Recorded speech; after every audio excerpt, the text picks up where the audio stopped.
Hello everybody, and welcome to the recap of my Midnight Dawn of Darkness campaign here on this YouTube channel. This recap is going to be an all-inclusive recap of everything that has happened in the story so far, from character creation to the most recent session, Session 7. So strap in, kick back, grab some popcorn, and enjoy my retelling of the chaos so far, as we dive deep into the depths of the Blighted Heart. Firstly, I know most of you probably don't even know what MDOT is if you haven't been on the channel before. And if that's the case, I'll give a short little explanation here. But linked in the description is an older explanation of the game which goes way more in depth. MDOD is a D100 roll-highest tabletop strategy RPG, with aims to take inspiration from other tabletops and Fire Emblem to make a strategic focused combat system, and an intuitive roleplay system alongside it, which lets players explore the life of their character and how the adventure they go on shapes them. The campaign of which I am recapping is one of those stories, and I intend to go in depth over the important characters, secrets found by the players, hints at some things to do next, and most importantly, the story, of which even in the short span of playing has already developed quite expansively. Session 0. The first session stream opens up with a poem from past Kavaklas Wardens, a historical poem of great importance for the ideas involved with the story, gameplay, and history behind what is going to happen within the campaign. When hell opens, stand up tall. Hold your blade with grand resolve, and if we lose and must fall, Kavaklas, may we stand there with you at the end of it all, and never decay away again, your holy arms at battle's end. An excerpt from Kavaklas Warden's poem. This happens before we are introduced to our players, Undefined Toaster, Deadmoth, Alley Kitty, and Patches, all of which you can go check out in the description of each of the videos, including this one. They then go and discuss character plans and ideas, before eventually Toaster decides to play Malrak, a Poison Master from his Stealth class tree roll. Alley Kitty plays Lillian, a Bishop from her Light class tree roll. Deadmoth plays Iliad, an Abomination from one of the 2 Dark class tree rolls she made. And Patches plays Ercole, a Cavalier with his Armistice, Bad Apple, from his Blade class roll. Session ends as the group plans to make character backstories and wonders as to what is in store for them. By the way, side note for those interested, Wardens are a type of class in the game that works as a Druid, Warlock type class for those who understand D&D. Session 1. Session 1 starts with our group all listening into a ghost story tour in the town of Umal, after being invited by the mayor of the town for some mercenary work. After the old guy leading this tour is done, and some questions that this guy has no realistic answers for occurs, the group heads to a dinner with the mayor, where he tells the party of what he believes to be a blight buried deep in the grounds below, under where the old mines are. He tells the story of how the miners a year ago discovered a gigantic stone door deep down below, and when somebody opened the door, a miasma overtook the mines, killing any who didn't avoid it and permanently causing the mines to be closed due to fear of what could happen if they were left open. A blight, by the way, is what the Kavaklas Warden's poem is about, laying down one's life to an eternity of use by the Warden's Pact Giver. One of the miners who survived the closure was Malrak, who jumped on the opportunity to be here due to him wanting to go study the miasma and furthermore reopen these closed mines, and provides the rest of the group with some good rationale as per why the group should head down there, inevitably convincing the others to come with. After the group learns a bit about each other, and Lillian judges the overbearing fanciness of Ercole, they gather some items and rest for the evening, before making their way into the old, abandoned mines. Within these abandoned mines are vines growing with bright orange pustules, lighting the place up, and the old slimes that inhabit the place now seem to also be blighted, making these greenish-yellow, gross blight slime hybrids, and it seems that the ghosts of the past have also started to inhabit the place, brought back by the power of the blight. While they don't get too far into the mines in this session, there is something that I need to mention that I can mention as a hint. It is just gonna float here. Session ends after going down into the mines just a little, as the crew learns more and more about each other. There's some small theories that are made after this thanks to community member Wolf Doge that initially aligned with these as possible old miners as well, which is almost all but confirmed during the next session, which we'll get into right now. Session 2. Getting into Session 2, nothing too important happens until they make their way further into the depths and find some side paths with some helpful materials and a nice journal describing the painful slow death a miner experienced here in the mines. Yikes. After some more delving, they find this vine in particular, which seems to have a dry patch on it. Yet, as we found out much later, this dry patch seems to still resist your normal fire, which makes everybody note that it exists before delving a little further to the source of the vines, the large stone door, interwoven with symbols that have not been recognized by anybody before. The group approaches cautiously, and as they reach the bottom platform, a very loud slurp is heard, as gigantic blighted slime falls from one of the vines, and the group enters the first mini-boss fight. It's relatively simple, in the term that this is effectively just a big version of one of the slimes they've seen prior. It, however, most definitely scares the players in terms of damage, and yeah, we definitely have our first bad apple moment. Yeah, by the way, this is pretty common. After they finish the fight, they get a bunch of gold and some other items, before writing down the runes on the door and head in, descending down the door. No hints of anything that may have been missed in this episode, and no new theories were really made either. Session 3 through 5.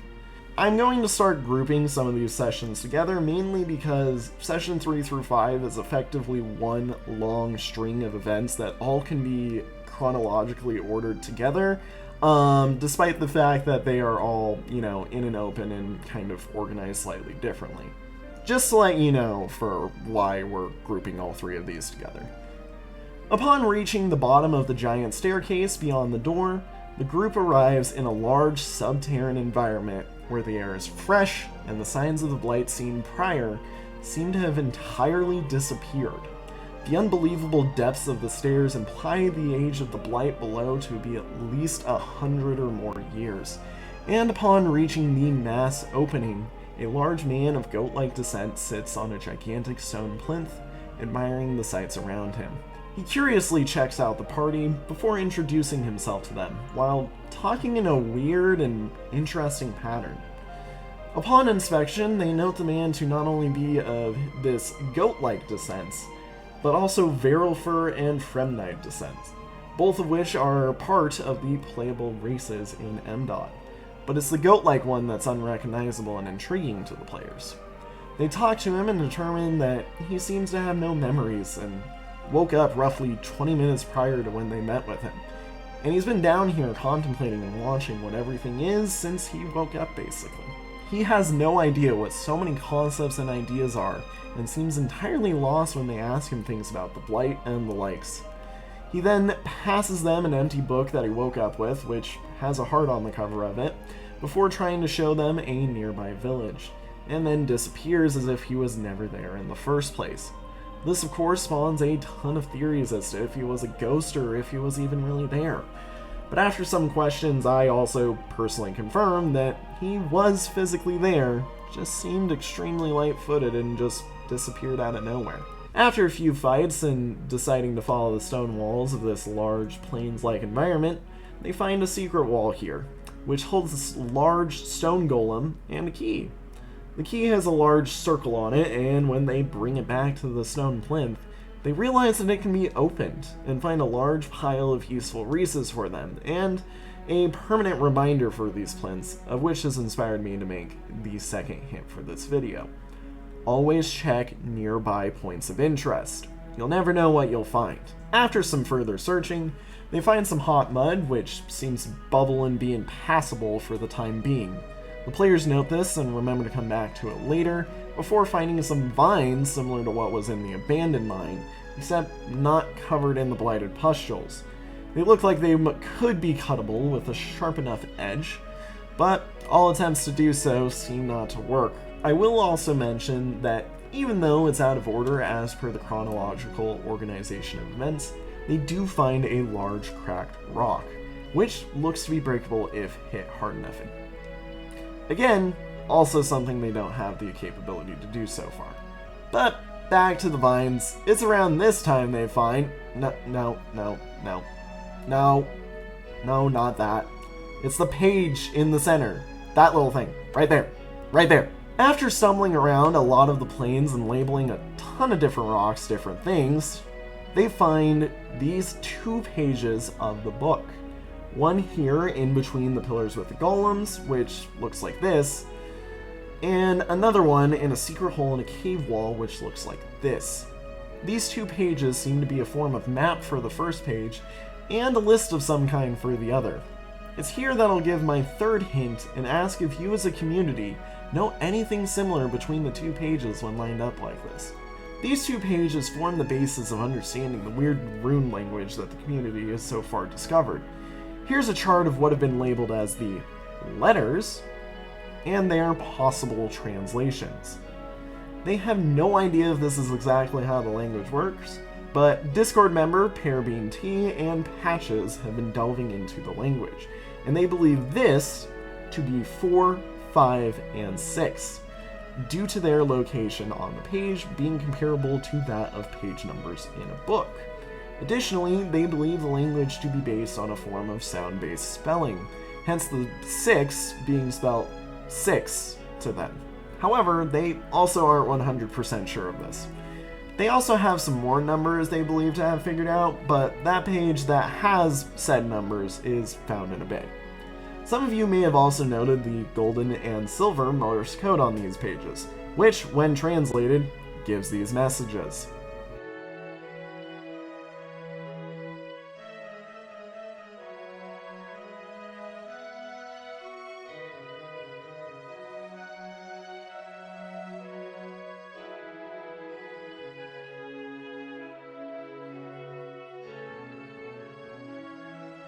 It's also during these set of sessions that Discord member WolfDoge notes that in the description of every session seems to be some form of person commentating on their journey, and that there's a lot of connections within what they could be discussing, mainly along the lines of who am I, possibly pertaining to the man with no memories, and further the idea that he is trapped here in time of some sort due to this wonderful event.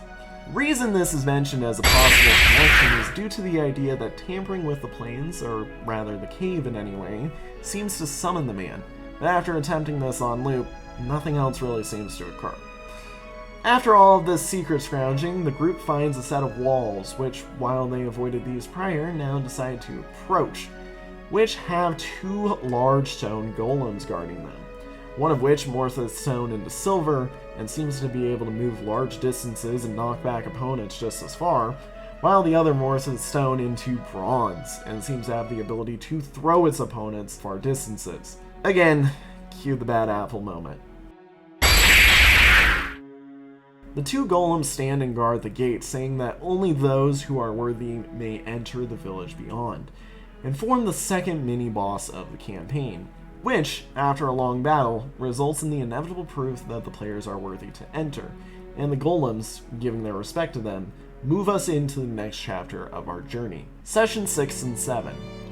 Moving into the final legs of this recap and the session so far, Session 6 starts up with a group arriving in a town of goat people, with children playing on the large playground, guards guarding the large pit of vines near the edge of the wall, and a large set of shops and the likes, relating and reminding the players of the world above them, and the similarities to their own homes.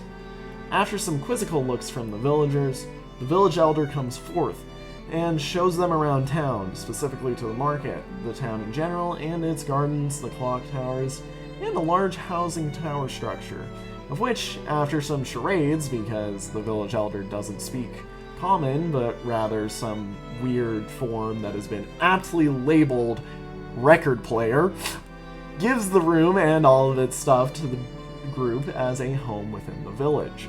The group then begins to explore, and while Deadmoth makes some food for the group, Alikitty finds a magic shop and uses the fact that they know Runic the language of magic, and attempts to have them decode the initial book for them. However, the man describes that is forbidden of him, but does seem to tell them a lot about the area otherwise. He says that long ago, somebody brought them here, someone who's no longer with them. He also tells them that if they are here, the path has been laid for them, and that they need to follow it. Both he and the Elder mention the clock tower as some form of important place, but the Arcanist of the magic shop specifically calls it a church, making a point to the group as well that the first point on their path towards what has been laid out for them is that clock tower. With that all said and done, once food is made, they head up into the clock tower, where they find the final of the 3 pages they have found so far, which is this one, by the way. Like prior, it's some form of list, and they believe the numbers on this page, due to me as a game master pre-organizing the pages, are 2 and 3, leaving 1 and whatever comes prior to still be a mystery.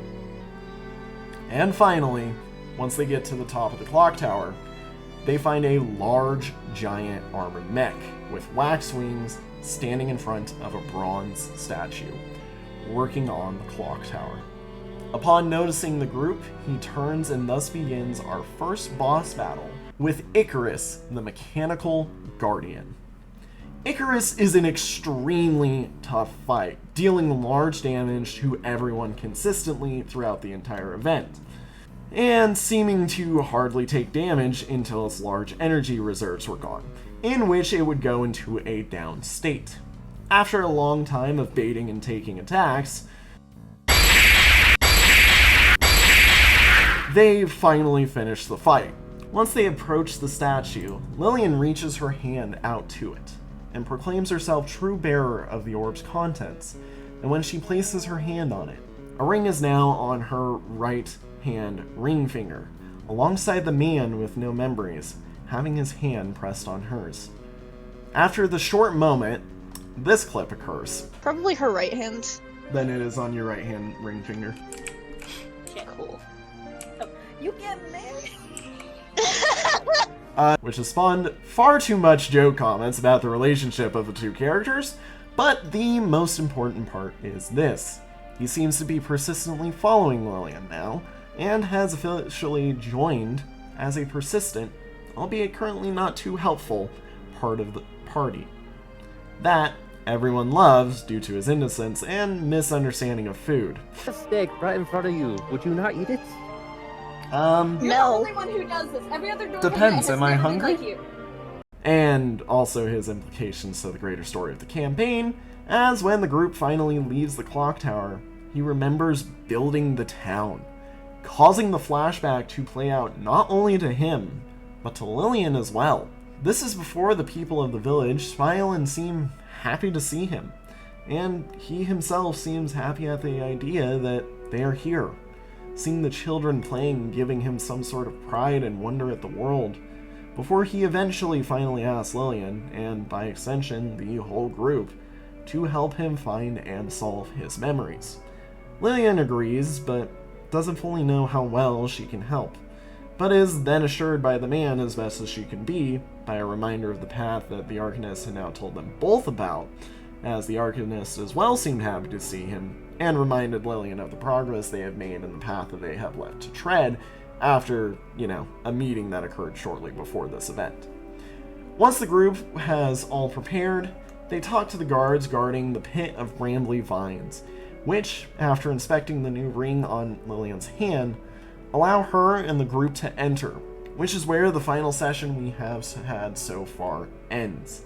However, there's still plenty to discuss, especially due to the implications in the description, as theorized by Wolf Doge, and my own personal hints for you all as a community. Firstly, I just want to call out this map, as I feel that there has not been a lot that has been fully discussed on it. That's my hint. You're welcome.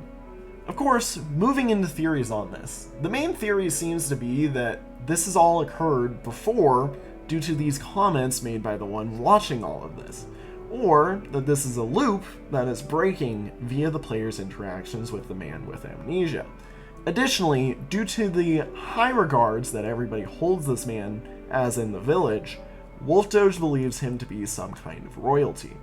Regardless, the main important part is that due to these notes made by whoever is watching, a sort of Ouroboros structure is occurring, a theme that is synonymous with the main lore of MDOT as a whole, something of which you can actually read in my Discord. Likewise, literally stated as I am writing this, by the way, and a possible alternative is that the bonds and loops of the Watcher are specifically in reference to the plausible possibility that the man is an amalgamation of 3 souls, and the looping nature is due to the ideas that he is constantly being reborn and restarted all over again. Regardless of whether it's in reference to the Amnesia Boy or something else entirely, the comments the Watcher is making seem to align with the ideas of Blights as a whole, the infinite, unending, ever-consuming spirals down into the depths of this blighted heart. With that, I have to say thank you all for watching, and if you've enjoyed this, you will enjoy actually watching the full sessions and all that is within them. So please, if you did enjoy, go take the time and watch the episodes as they are currently, or come join for the next one. And join the Discord as the team delves further into the depths. You can become a huge part of solving the campaign as you learn more about it, as a lot of this video wouldn't have occurred without the interactions you all have made with this story. I do also recommend further that you go and watch these episodes because, well, this is basically skimming the surface of what all has actually occurred. To know what has actually gone on in this story, more than just this simple recap, you're gonna want to go watch them. Again, thank you all so much. Have a good one. Bye-bye!